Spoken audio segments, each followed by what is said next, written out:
Hello guys! So, ito na ang ating tracing pad, 60 pages. So, ito ay back to back. Pwede na tayong gumamit ng Ball pen. what's this? Whiteboard marker. And then, pwede tayong magsulat dito ng kanyang name. Huwag magulo na ko. So, let's try. So, Razel, dito ka mag-practice magsulat.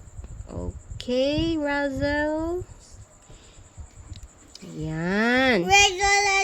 And then, kung wala siyang whiteboard pen, is dito siya magsusulat sa ating paper.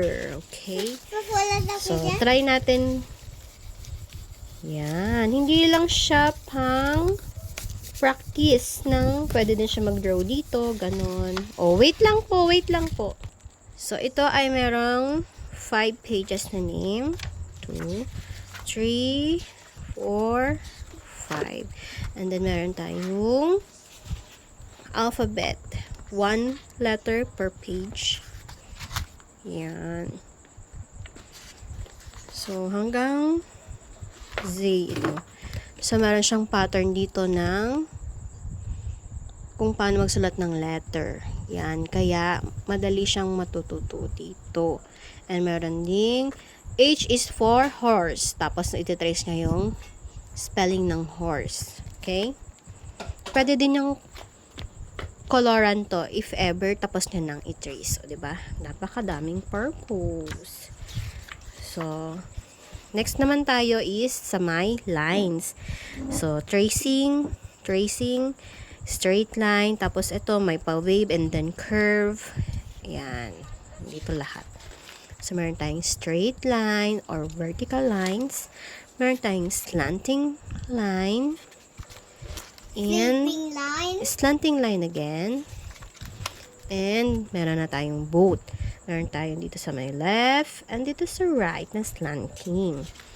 So, not just lines, meron din tayong shapes. Circle. And then, triangle.